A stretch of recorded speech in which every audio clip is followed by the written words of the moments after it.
네, 오늘 말씀 베드로후서 3장 12절과 13절 말씀입니다. 그날에 하늘이 불에 타서 풀어지고 물질이 뜨거운 불에 녹아지려니와 우리는 그의 약속대로 의가 있는 곳인 새 하늘과 새 땅을 바라보도다.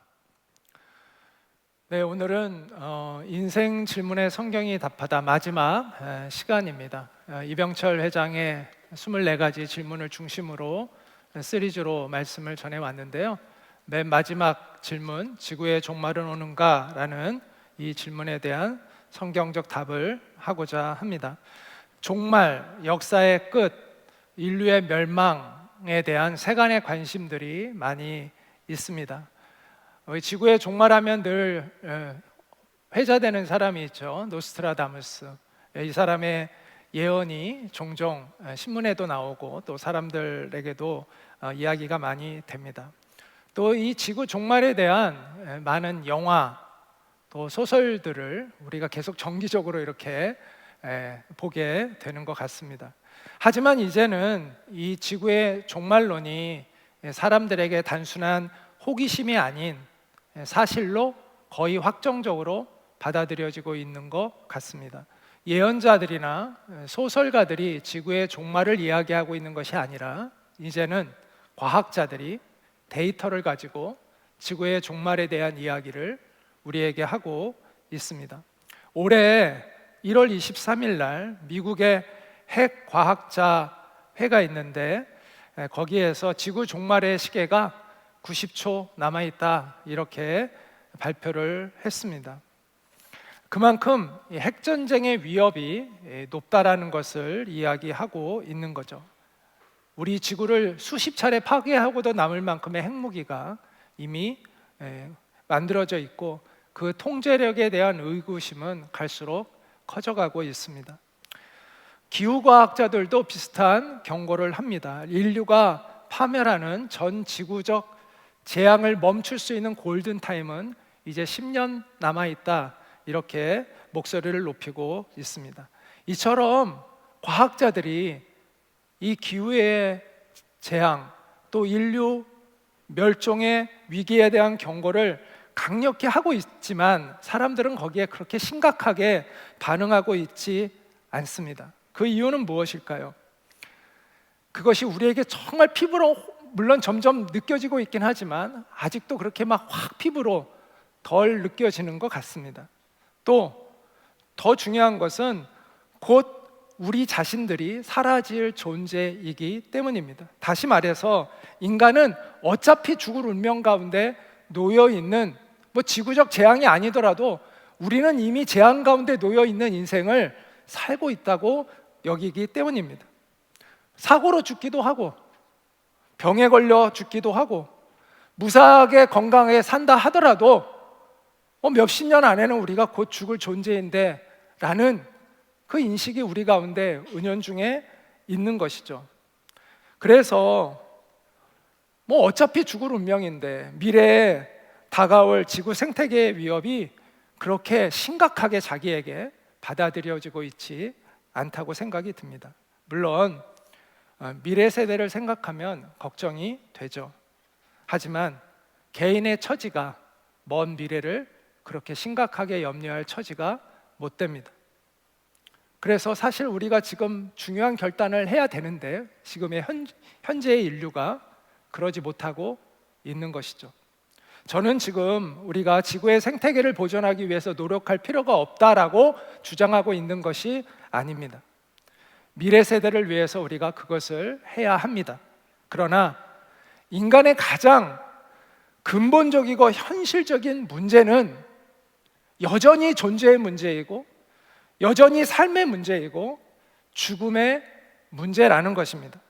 인간은 이미 유한한 존재이고 지구의 멸망 전에 인간은 이미 유한한 존재이고 인간의 삶은 이미 고통과 비극 가운데 놓여 있고 인간의 생은 이미 너무나 짧습니다.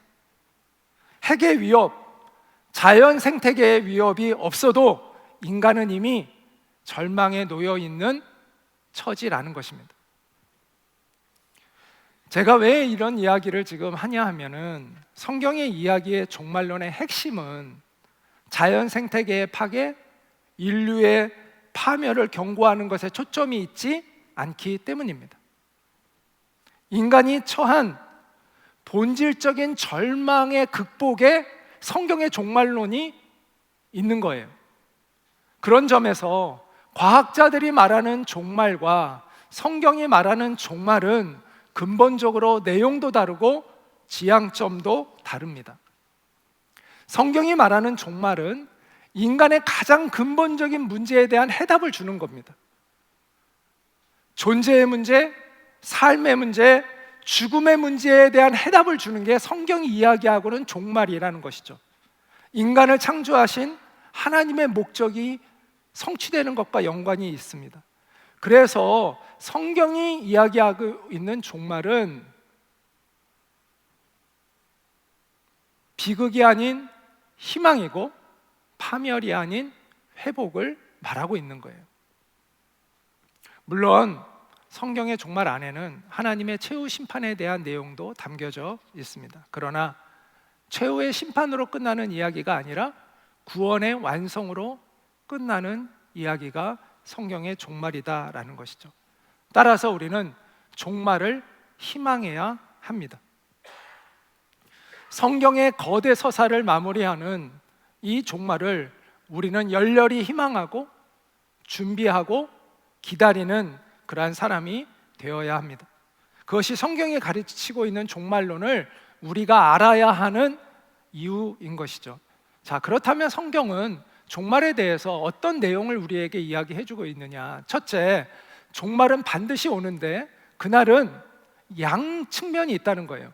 심판과 구원이 동시에 완성되는 것이다 라고 이야기해주고 있습니다. 자, 구약 성경은 여호와의 날이라는 말로, 신약 성경은 주의 날이라는 말로 종말에 대해서 이야기를 하고 있습니다.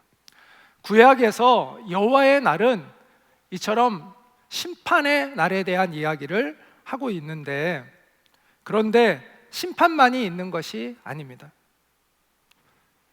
요엘서 2장 31절에 보면 여호와의 크고 두려운 날이 이르기 전에 해가 어두워지고 달이 핏빛같이 변하려니와, 여기에 대해서는 재앙을 얘기하고 있죠. 그러나 그 뒤에 누구든지 여호와의 이름을 부르는 자는 구원을 얻으리니, 이렇게 하나님의 구원이 성취되는 날이 바로 여호와의 날이다라고 이야기해주고 있습니다. 신약 성경도 마찬가지입니다. 주의 날이 심판의 날이라는 것을 언급하고 있지만 또 그것이 누구에게는 구원의 날이라는 것을 알려줍니다. 그날에 하늘이 불에 타서 풀어지고 물질이 뜨거운 불에 녹아지려니와, 심판에 대한 이야기죠. 그러나 우리는 그의 약속대로 의가 있는 곳인 새하늘과 새 땅을 바라보도다. 이 희망에 대한, 구원의 완성에 대한 이야기를 더하여 주고 있습니다.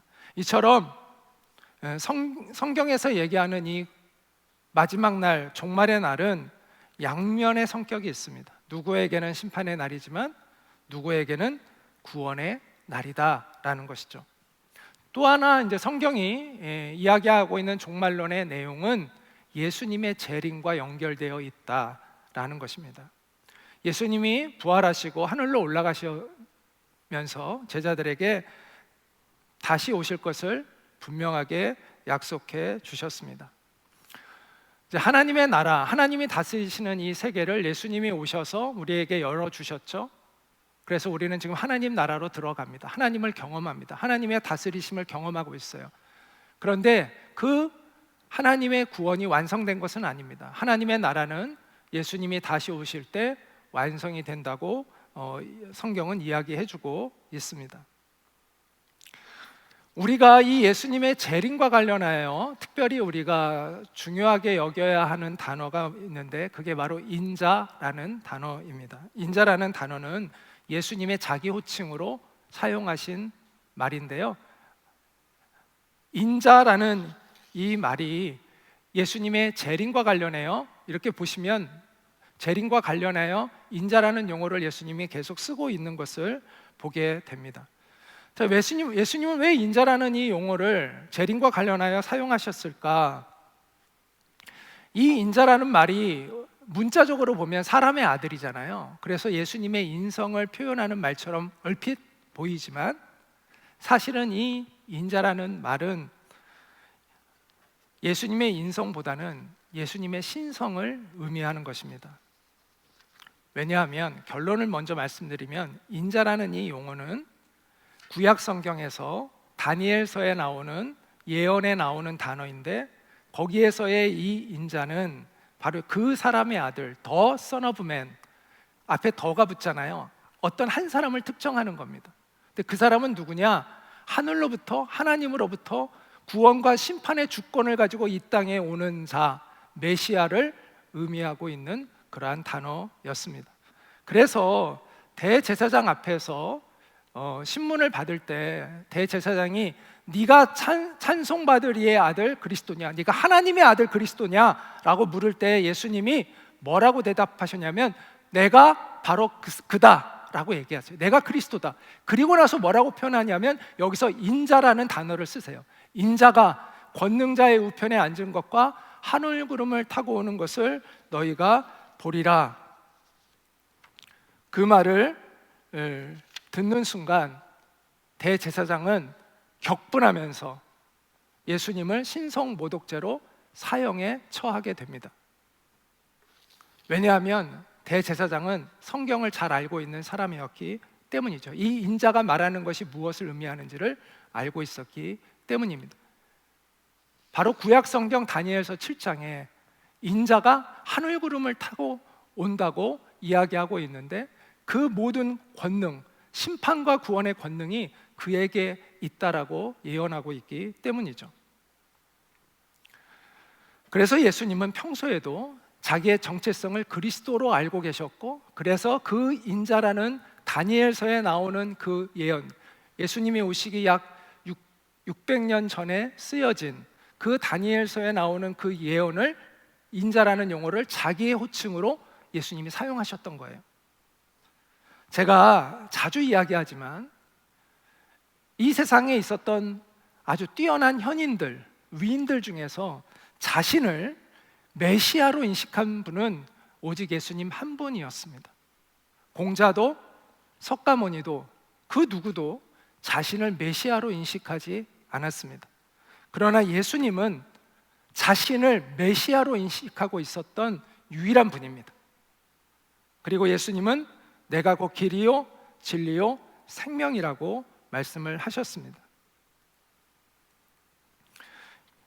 이 예수님의 엄청난 고백 앞에 우리는 중요한 결단을 내려야 합니다. 또 더하여 중요한 게 뭐냐면 예수님이 자기의 목숨을 걸고 말씀하신 진실이 뭐냐? 내가 다시 오겠다는 것입니다. 내가 인자다, 내가 메시아다라고 얘기하신 예수님이 자기의 절체절명의 목숨을 걸고 이야기한 진실은 내가 다시 오는 것을 너희가 보리라 라고 얘기하셨다라는 것이죠. 이 역시도 우리에게 중대한 결단을 촉구합니다. 우리에게 이렇게 중대한 결단을 촉구하는 위인이 없습니다. 그런데 예수님은 우리의 운명을 결정하는 매우 중요한 결단을 우리에게 요구하고 있는 유일한 분입니다. 예수님은 당신이 구원의 주님이시고 동시에 심판의 주님이 되신다는 사실을 명백하게 선포하셨습니다. 이것은 누구에게는 두려움이고 누구에게는 놀라운 희망입니다. 여러분 모두가 이 예수님이 희망이 되시기를 바랍니다. 하나님의 다스림과 통치는 지금 우리의 눈에 보이지 않죠. 그런데 예수님이 다시 오실 때는 우리의 눈에 보입니다. 하나님의 나라는 지금 우리의 눈에 보이지 않지만 그때에는 새 하늘과 새 땅으로 우리의 눈에 보이는 하나님의 나라가 임한다고 이야기를 하고 있습니다. 이 새 하늘과 새 땅은 하나님의 통치권의 완성, 절정을 의미합니다. 그래서 이 요한계시록 21장 1절과 2절에 새 하늘과 새 땅이 임할 거라고 이야기하고 나서 이렇게 이야기를 하고 있습니다. 내가 들으니 보좌에서 큰 음성이 나서 가로되 보라 하나님의 장막이 사람들과 함께 있음에 하나님이 저희와 함께 거하시리니 저희는 하나님의 백성이 되고 하나님은 친히 저와 함께 계셔서 모든 눈물을 그 눈에서 씻기심에 다시 사망이 없고 애통하는 것이나 곡하는 것이나 아픈 것이 다시 있지 아니하리니 처음 것들이 다 지나갔음이러라. 하나님 나라의 완성된 형태를 이야기를 해주고 있는 거죠. 그래서 창세기에 나오는 이 에덴 동산은 요한계시록에 나오는 새 하늘과 새 땅의 그림자였다라고 이야기할 수가 있습니다. 그날에 하나님의 나라는 완성의 상태에 이르게 됩니다. 근데 성경이 이야기하고 있는 이 종말론의 내용은 또 하나는 뭐냐면, 그런데 그날은 특정할 수 없다라는 것입니다. 그래서 시한부 종말론은 성경이 가르치는 종말론이 아닙니다. 예수님이 종말의 징조에 대해서 제자들에게 말씀해 주시죠. 우주적인 천재지변이 일어날 것이고 혼란이 극대화되고 전쟁이 확산되어지고 또 예수님을 믿는 믿음의 사람들은 엄청난 핍박을 받고 거짓 예언자들이 나타나서 자신이 그리스도라고 사칭할 것이다, 이렇게 이야기를 해 주셨습니다.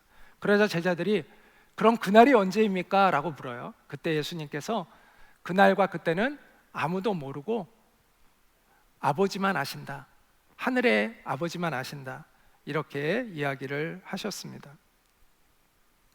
그런 의미에서 시한부 종말론은 성경이 가르치는 종말론이 아닙니다. 근데 어떤 사람들은 기독교인들 중에서 하나님이 종말의 때가 임박하면 우리에게 알려주신다고 그렇게 하지 않았느냐, 이렇게 주장하는 사람들이 있어요. 그 사람들이 말하는 근거는 바로 이 데살로니가 전서 5장 4절의 말씀에 근거해서 하는 이야기인데요. 형제들아 너희는 어둠에 있지 아니하매 그날이 도둑같이 너희에게 임하지 못하리니, 이 말씀을 가지고 하나님이 마지막 때가 되면 믿는 사람들에게 그날이 언제인지를 알려줄 거라고 이야기했다고 주장을 해요. 그러나 이것은 그런 뜻이, 이 말씀은 그런 뜻이 아닙니다.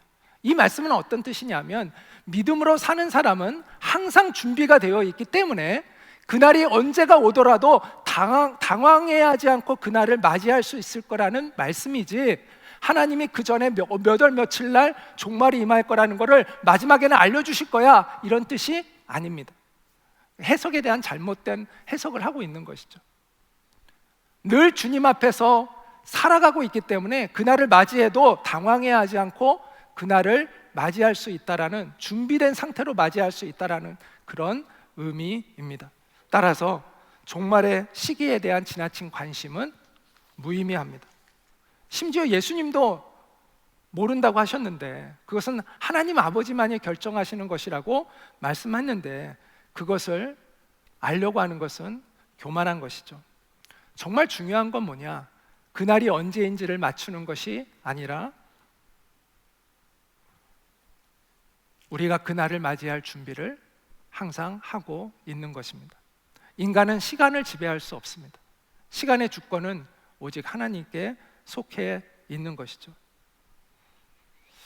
사실 지금 당장 주님이 재림하신다고 해도 이상할 게 사실은 없다고 저는 생각합니다.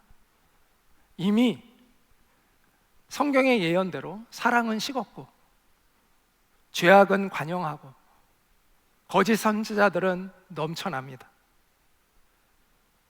또 우리나라는 되게 기독교인들이 핍박을 받고 있지 않지만 수많은 나라에서 기독교인들이 엄청난 핍박을 받고 있습니다. 그 어느 시대보다도 많은 순교자들이 생겨나고 있는 시대를 우리는 살고 있습니다. 또 복음이 거의 모든 나라에 전해졌다고 해도 그렇게 틀린 이야기도 아닙니다. 그러니 예수님이 지금 당장 오신다고 해도 전혀 이상할 것이 없다고 저는 개인적으로 생각을 합니다. 그런데 중요한 거는 그날을 맞이할 준비가 내가 되어 있느냐라는 것이죠. 그것이 우리가 깊이 생각해야 할 문제입니다. 자, 네 번째로 성경이 이야기하고 있는 종말론의 핵심적인 내용은, 종말은 역사적 종말의 차원만 있는 게 아니라 개인의 종말의 차원이 있다는 것입니다. 쉽게 말해서 우리는 곧 죽는다는 것입니다. 역사적 종말을 맞이하지 않더라도 우리 개인은 머지않아 죽음이라는 개인의 종말을 맞이하는 운명 가운데 우리는 살고 있다라는 것이죠. 역사의 종말의 시간도 우리가 헤아릴 수 없지만 사실 개인의 종말의 시간도 우리는 알 수가 없습니다. 그런데 원리는 똑같아요. 우리는 항상 깨어 있어야 한다라는 것이죠. 사람들은 예수님이 꼭 알아야 된다라고 하는 것은 별 관심이 없고 몰라도 돼라는 것은 꼭 알려고 자꾸 애를 씁니다. 언제 주님이 오시는지는 몰라도 돼라고 하셨는데 그건 막 그렇게 알려고 하고 우리가 어떻게 이 세상에서 어떻게 살아야 하는지는 하나님이 꼭 알라고 하시는데 거기에는 큰 관심이 없습니다. 사람들은 내 수명이 얼마나 오래될 것인가에 대한 관심은 많은데 정말 우리가 어떻게 살아야 하는지에 대해서는 크게 관심이 없습니다. 우리에게 정말 중요한 것은 내게 호흡이 남아있는 이 짧은 인생 동안 우리가 어떻게 살아가느냐라는 것이죠. 언제 죽느냐를 아는 것이 중요한 것이 아니라 어떻게 살아야 하느냐를 아는 것이 중요합니다. 사실 그것을 고민하고 그것을 위해서 기도하고 그것을 위해서 하나님의 말씀을 붙들고 살아가는 사람은 우주의 종말이 언제이든 개인의 종말이 언제이든 사실 아무런 문제가 되지 않습니다. 여러분 내일 주님이 오신다고 하면 여러분 갑자기 여러분의 삶이 달라져야 한다면 지금 여러분은 매우 잘못된 삶을 살아가고 있는 것이겠죠. 반면에 내일 주님이 오신다고 해도 나는 그대로 오늘을 살아야지라고 한다면 그것은 정말 잘 살고 있는 것이 될 것입니다. 사람은 죽음에 대해서 가능한 한 늦게 생각을 하려고 합니다. 그런 불길한 생각을 하면 스트레스만 받는다라고 생각을 합니다. 그게 일반적으로 세상 사람들이 대부분 하고 있는 생각들이죠. 그러나 성경은 그렇게 이야기하고 있지 않습니다. 성경은 죽음을 빨리 생각하라고 이야기합니다. 그것이 지혜라고 알려줍니다. 전도서 7장 2절에 소상집에 가는 것이 잔치집에 가는 것보다 나으니 모든 사람의 끝이 이와 같이 됨이라. 살아있는 자는 이것을 그의 마음에 둘지어다. 이렇게 말씀하고 있습니다. 죽음을 빨리 생각하십시오. 그리고 빨리 준비하십시오. 가장 젊었을 때, 가장 힘이 있을 때, 가장 왕성하게 활동하고 있을 때 우리가 죽음을 준비해야 합니다. 그것이 지혜입니다. 그래야 후회 없는 인생을 우리는 살아갈 수가 있습니다. 이 땅에서의 우리의 인생은 너무나 짧아요. 그러나 이 땅에서의 인생이 정말 의미가 있는 단 한 가지의 이유가 있다면 이 땅에서의 이 짧은 인생이 우리의 영원한 인생을 결정한다는 것입니다. 이 짧은 우리의 인생 속에서 영원한 삶을 준비하는 사람은 지혜로운 사람입니다. 자, 성경의 종말론의 마지막 내용은 뭐냐면 이 종말을 그럼 우리는 어떻게 준비할까? 그것을 준비할 수 있는 유일한 방법은 예수 그리스도를 붙드는 것이다 라고 말씀하고 있습니다. 사도 바울이 데살로니가 교회에 보낸 편지에서 이렇게 이야기를 합니다. 그러므로 우리는 다른 사람들처럼 잠자고 있을 것이 아니라 깨어 정신을 차려야 합니다. 잠자는 사람들은 밤에 자고 술 마시는 사람들도 밤에 마시고 취합니다. 그러나 우리는 낮에 속하였으므로 정신을 똑바로 차리고 믿음과 사랑과 구원의 희망으로 완전 무장합시다. 하나님이 우리를 택하신 것은 벌하시기 위한 것이 아니라 우리 주 예수 그리스도를 통해 우리가 구원을 얻도록 하기 위한 것입니다. 앞에서 성경적 종말론의 궁극적인 목표는 희망을 주는 것이다 라고 말씀을 드렸습니다.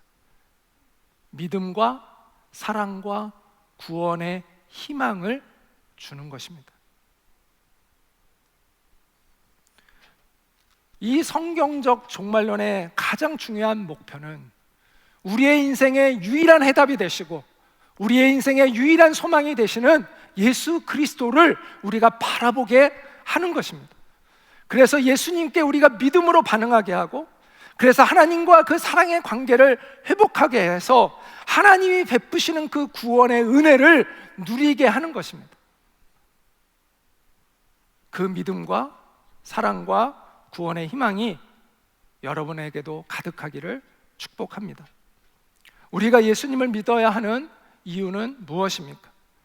그분만이 우리의 유일한 희망이기 때문입니다.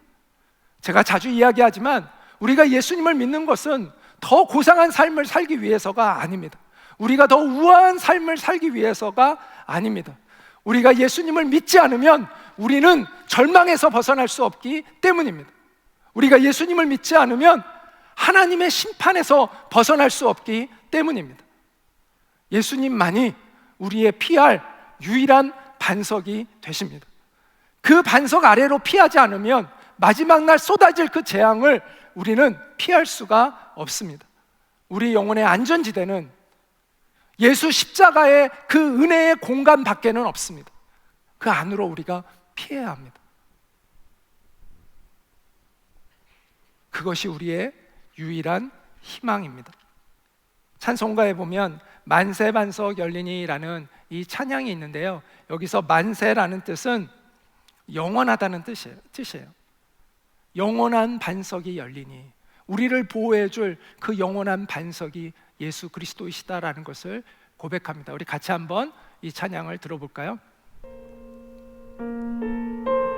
만세 반석 열리니 내가 들어갑니다. 장애 어리상하여 물과 피를 흘린 것 내게 효험 되어서 정결하게 하소서.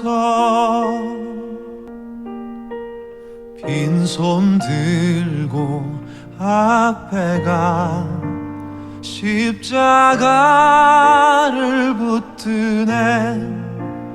의가 없는 자라도 도와주심 바라고 생명샘에 나가니 나를 씻어주소서.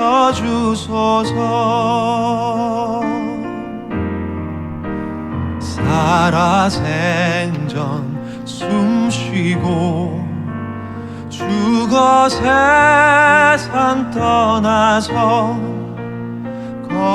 거룩하신 주 앞에 끝날 심판 당할 때 만세 반석 열리니 내가 들어갑니다.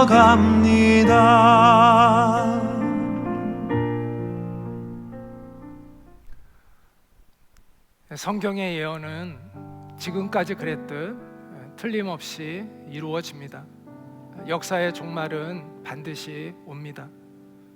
그리고 우리는 머지않아 개인의 종말을 맞이하게 됩니다.